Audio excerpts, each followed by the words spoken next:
So welcome guys. आज हम पहले एनसीईआरटी को रीड करेंगे, देन इसको सिंप्लीफाई करके अपना कॉन्सेप्ट को क्लियर करेंगे। First of all, this is true for leaves, you may ask, but what about thick woody stems and roots? Okay, in stems, the living cells are organized in thin layers inside and beneath the bark. They also have opening called lenticels. The cells in the interior are dead and provide mechanical support. Thus, most cells of a plant have at least part of their surface in contact with air.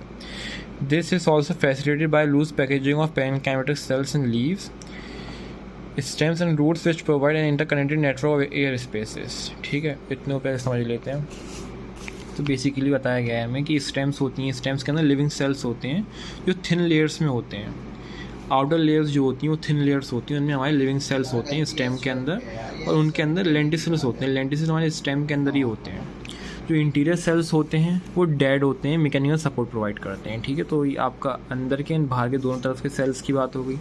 Most cells of plant at least a part of their surface जो होती है वो contact with air होती है, यानी इन thin layers में होते हैं। एटलीस्ट उनका पार्ट ऑफ देयर सरफेस ही हो, लेकिन मोस्ट ऑफ द सेल्स जो होते हैं वो कॉन्टैक्ट विद एयर हो जाते हैं इसके through. By loose packaging of parenchymatic cells in leaf and stem roots. अब ये क्यों होता है? क्योंकि लूज पैकेजिंग होती है पेरेनकाइमेटिक सेल्स की, तो एयर स्पेसेस प्रेजेंट होती हैं। ठीक है, एयर स्पेसेस प्रेजेंट होती हैं। इसकी वजह से interconnected network of air spaces बन पाता है पूरे हमारे प्लांट के अंदर। वेरी गुड, ठीक है। Now the complete combustion of glucose, which produces CO2, water as an end products, yields energy, most of which is given out as heat. अब इसके हमारी ये रिएक्शन है रेस्पिरेशन की। Glucose plus 6 CO2 gives 6 CO2 plus 6 water plus energy.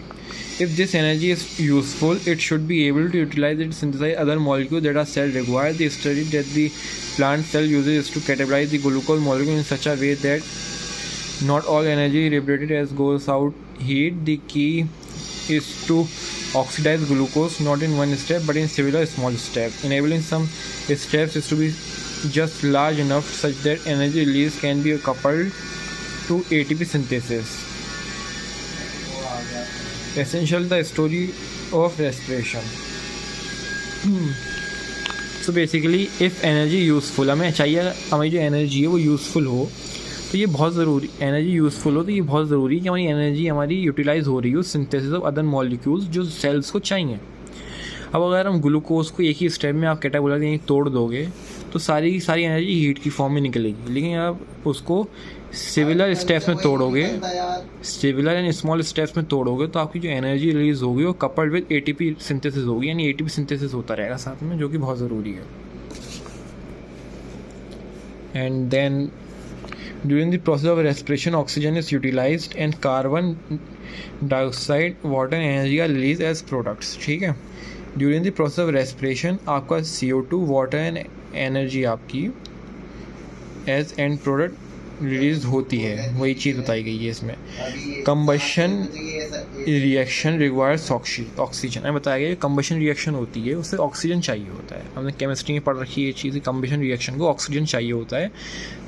Okay, and of course ये exothermic reaction होती है combustion reaction, और ऑक्सीजन की रिक्वायरमेंट होती है कंबशन रिएक्शन में। ये चीज़ आपको ध्यान में रखनी है। लेकिन हम जानते हैं कि but some cells live where oxygen may not be available. हम जानते हैं कि सब जगह तो ऑक्सीजन अवेलेबल नहीं होती है, और इनिशियल डेज ऑफ अर्थ में तो ऑक्सीजन होती नहीं थी, तो इसके कुछ अल्टरनेटिव भी होना चाहिए। यानी एनारोबिक कंडीशन के साथ ही बहुत सारे हमारे ऑर्गेनिज्म ऐसे हैं अर्थ पे जो अडेप्टेड हैं।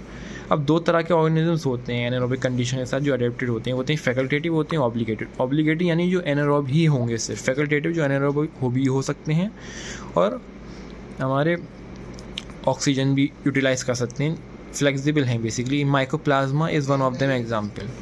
आपको इस चीज़ का अच्छे से ध्यान में रखना है। In any case all living organism retain enzymatic machinery. अब ये पॉइंट बहुत ध्यान से पढ़ना है, याद रखना है। All living organisms retain the enzymatic machinery to to partially oxidize glucose without the help of oxygen.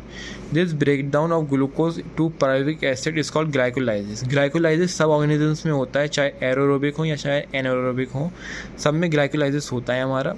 And what is glycolysis? Basically it is a partial oxidation of glucose to the pyruvic acid or pyruvate without the presence of oxygen. और ये कैसे हो पाता है? सब organisms के अंदर होता है. कैसे होता है? एंजाइमेटिक मशीनरी होती है सब ऑर्गेनिजम्स के अंदर present.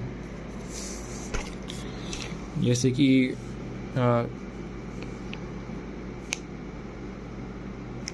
In anaerobic only step in respiration glycolysis. जो एनारोबिक ऑर्गेनिजम्स होते हैं उनके अंदर सिर्फ ग्लाइकोलाइसिस ही एक रेस्पिरेटरी प्रोसेस होता है. ओके, एंड या दैट्स इट. देख सकते हैं एक बार आप. Okay guys, thank you. ये पॉइंट याद रखना बहुत ज़रूरी. सब ऑर्गेनिजम्स के अंदर ग्लाइकोलाइसिस होता है, यानी एनारोबिक कंडीशंस होती हैं जहाँ पे without the help of oxygen वो ग्लूकोज को पायरुविक एसिड में अपना पार्शियल ऑक्सीडेशन कर सकते हैं एंजाइमेटिक मशीनरी के थ्रू. Thank you.